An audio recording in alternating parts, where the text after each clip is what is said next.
नए कानून के तहत गाजियाबाद के कोर्ट में पहला मुकदमा दर्ज, लागू हुई नई धारा। पूरे भारत में 1 जुलाई 2024 से नए कानून लागू हो गए हैं। इस कानून के तहत पुरानी आईपीसी, सीआरपीसी और एविडेंस एक्ट में मामला अब दर्ज नहीं होगा। 1 जुलाई 2024 से पूर्व के ही मुकदमा दर्ज में ही आईपीसी, सीआरपीसी और एविडेंस एक्ट में होगी सुनवाई। बहरहाल पूरे जिले समेत पूरे देश में जगह जगह इसी नए कानून कार्य शुरू हो चुका है। जिला गाजियाबाद न्यायालय में पहला मुकदमा दर्ज हुआ, जिसकी जानकारी गाजियाबाद बार एसोसिएशन के पूर्व अध्यक्ष परविंदर नागर ने बताया।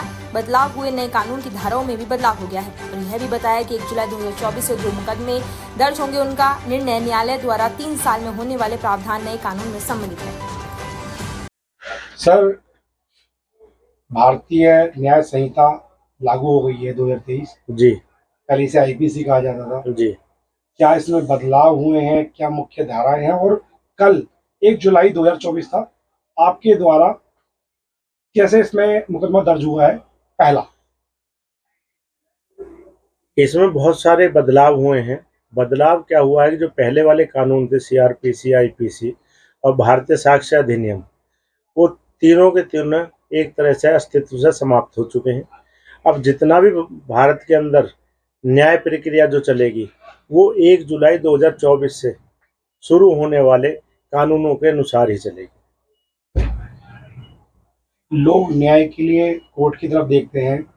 जो मुख्यतः धाराएं लागू हैं, जिनमें कुछ बदलाव हैं, तो जागरूक करने के लिए लोगों को क्या आप कहना चाहते हैं? जो मुख्य मुख्य कुछ धाराएं हैं उनमें बताना चाहें कुछ। ये बदलाव नहीं कह सकते, जो पुरानी धाराएं थी उनके स्थान पर नए कानून में नई धाराएं आ गई हैं।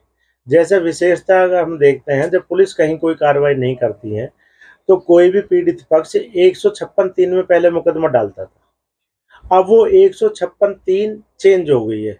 चेंज से मतलब ये है कि जो अस्तित्व में नहीं है अगर सीआरपीसी, तो अब नए कानून में उसकी जो धाराएं हैं वो बदल दी गई हैं। अब 175 में 156(3) की जगह पे मुकदमे दायर हों। अच्छा, ये जो कुछ इस कानून की जो खासियत बताना चाहें आप, जी। 2-4 जो लोगों को इससे अच्छा खासा प्रभाव असर मिलने वाला है, वो क्या होगा? इस कानून में बदलाव जो हुए हैं वो पब्लिक के लिए बहुत अच्छे हुए हैं, क्योंकि पहले पुलिस का जो इन्वेस्टिगेशन टाइम था वो कोई टाइम नहीं था। पहले पुलिस का अपने मन मर्जी चलती थी, जिसमें जितनी सजा है उसका आधा टाइम मिलता था। आधे टाइम से अगर 10 साल की सजा थी तो 5 साल का टाइम इन्वेस्टिगेशन में बर्बाद होता था। इस नए कानून में क्या है कि उसमें 60 दिन का जो हीनियस ऑफेंस है उनमें इन्वेस्टिगेशन 60 दिन में पूरा करना ही पड़ेगा, ये मैंडेटरी प्रोविजन कर दिया है। और जो दूसरी विवेचनाएं हैं उसमें 90 दिन में आपको विवेचना समाप्त करके न्यायालय में आरोप पत्र भेजें या एफआर भेजें, जो भी उसकी प्रगति रिपोर्ट होगी वो भेजनी पड़ेगी।